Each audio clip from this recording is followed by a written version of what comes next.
2014 Nissan Versanote. The original Austin Mini was not designed as a fun-to-drive, sporty small car.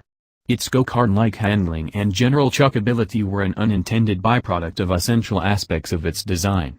Its four wheels were pushed to the absolute corners of the car to maximize interior space, and its front-wheel drive layout and transversely mounted engine were in contrast to the rear-wheel drive, longitudinal layouts of the day.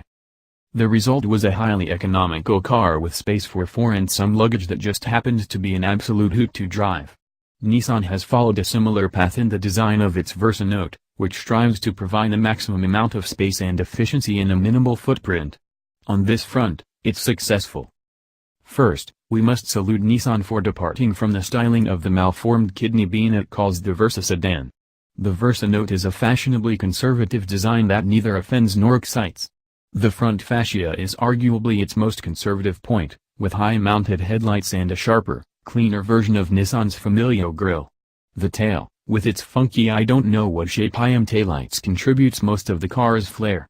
The large, spacious greenhouse, particularly up front, keeps passengers from feeling hemmed in while letting in plenty of light. Where the Versanote distinguishes itself from the sedan with its exterior styling, the two are far too closely related in the cabin. Nissan tries to maintain the conservative but different styling of the exterior with its cabin design, but the results are less successful. It feels generic, and the materials simply aren't up to scratch in 2013. Hard plastics dominate, with a half-hearted attempt at soft-touch plastic on the dash. The doors feature a modicum of padding on the armrest, but the entire door card assembly flexed when we pushed them.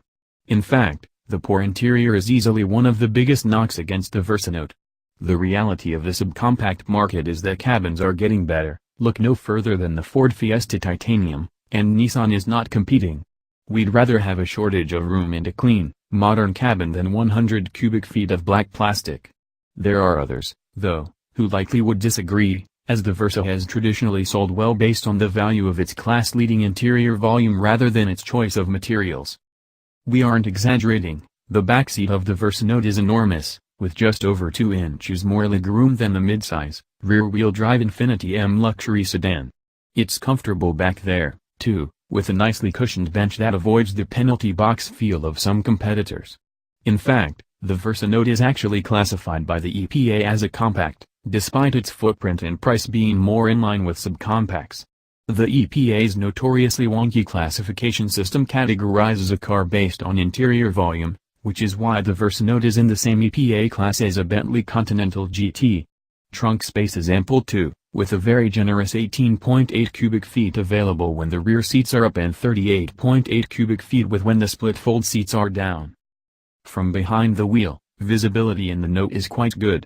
The tall, open greenhouse combined with the upright seating position offer great sightliness from behind the wheel. Being behind said wheel, though, isn't all that great of an experience. The Versanote's seats are overly narrow, which gives it a rather sporting feel at first, only to have it grow tiresome as time with the car wears on. The padding on the seats is overly soft as well, meaning that while it's tight, there isn't a lot of support. It should be noted, though, that unlike the 2012 Versa sedan we reviewed, our tester did include a center armrest for the driver. The urethane steering wheel is swiped from the Sentra, and much like that car, is merely okay to operate. It does feel rather cheap. Nissan might do well to swallow the extra expense and wrap the wheel in leather, as it'd really class up the car's cabin. The Versanote's big selling point, besides its interior volume, is the tech and infotainment feature set that it offers customers.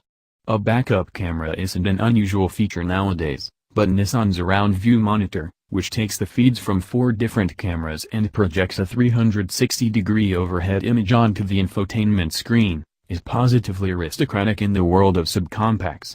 On top of that, Nissan Connect, the Japanese giant's infotainment service, packs in Google and Google Send-to-Car Maps service along with weather and traffic information, hands-free text messaging and, of course, Pandora and Bluetooth integration. Add to that other class above features like heated seats, push-button start, navigation and a right-sized, for the class, 5.8-inch touchscreen. And the Versanote presents itself as an absolute steal for our car's $19,280 as tested price. Nissan has really gone all out with infotainment and what would normally be thought of as high-dollar features in the Versanote's cabin. They aren't supported, however, by an overly sophisticated powertrain or mechanicals. A 1.6-liter four-cylinder engine squeaks out 109 horsepower at a lofty 6,000 revolutions per minute, just 500 revs south of redline, and 107 pound-feet of torque at 4,400 revolutions per minute. Fortunately, it's tasked with hauling around just 2,482 pounds in our top-spec Versanote SV trim, which makes the low power less of a drawback than you might think. If a non-sporting car is wearing a Nissan badge, it's only logical to assume there's a continuously variable transmission in the mix. Like other Nissans, the Versanote's Xtronic CVT is actually quite tolerable. Nissan has made tremendous progress with its CVTs over the years, and it's really showing here. It lacks the rubber band feel and tendency to pin the revs up high that typify less evolved CVTs.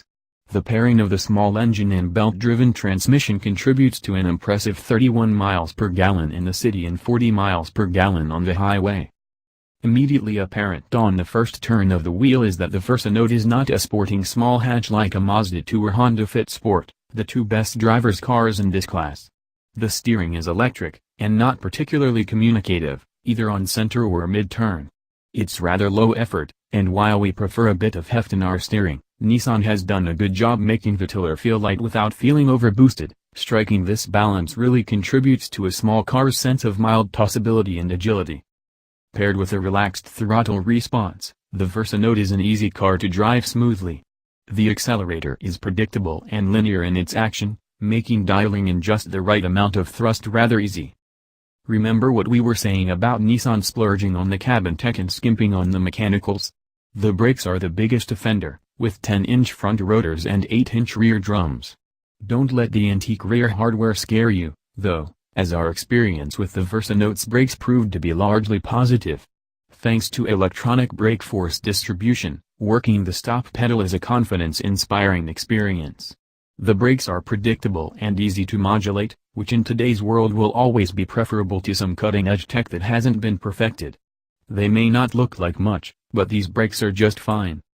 With 109 horsepower, 107 pound-feet of torque and a weight-to-power ratio of 22.7 pounds per horsepower, are you really surprised that the Versanote could, at best, be described as pokey?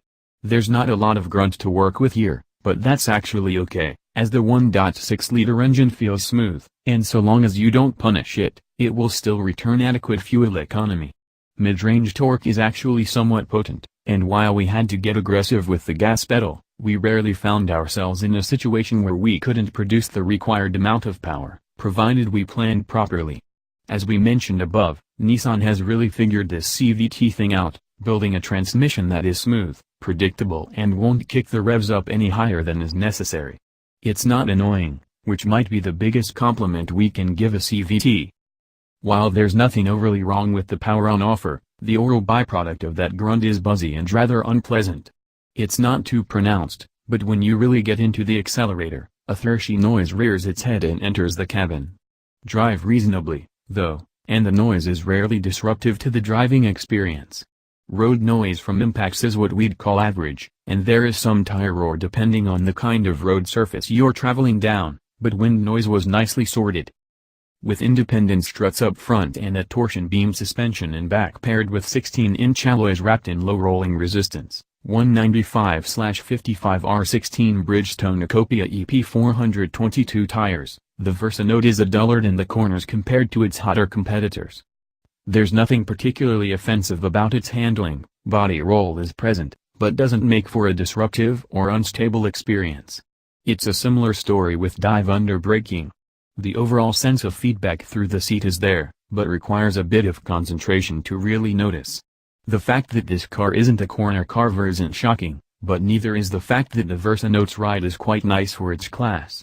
There's a fair amount of vertical motion, but it's not jarring or crashy like some competitors. We are looking at you, Toyota Yaris. Much like the oversized cabin, the ride of the Versanote feels more suited to a larger vehicle. As it stands, our fuel economy in the Versanote, around 32 miles per gallon combined, was near the bottom of its EPA economy ratings. While netting the 40 miles per gallon highway rating is probably doable, we didn't find getting there a particularly easy task.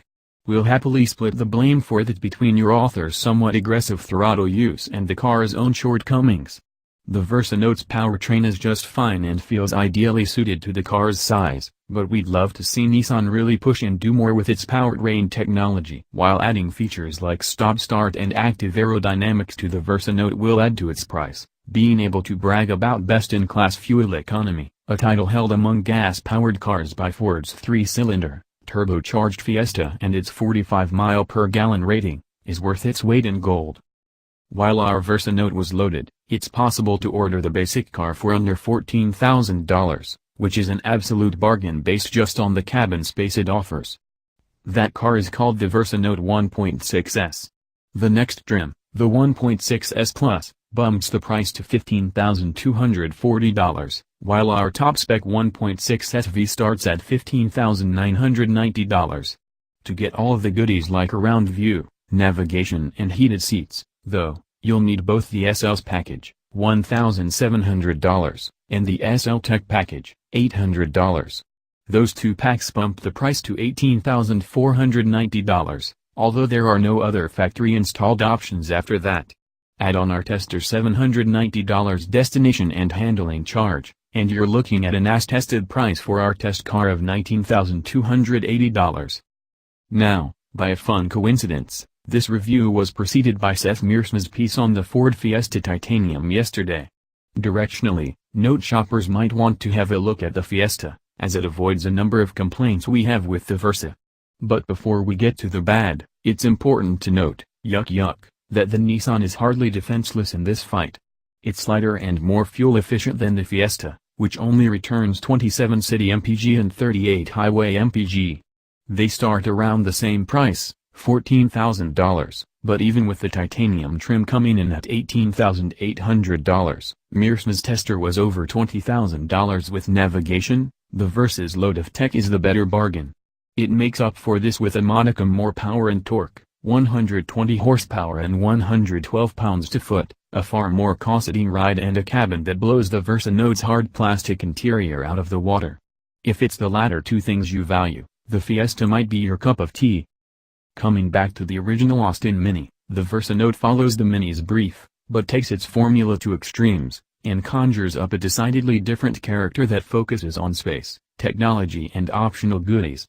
The fact of the matter is that the Versanote, like the Mini, is a car that will appeal to a lot of people. It'll just do it with a round view, Pandora integration and Google rather than driving chops. Indeed, the ultimate question you'll need to ask yourself about the Versanote is what you need and want in a subcompact car.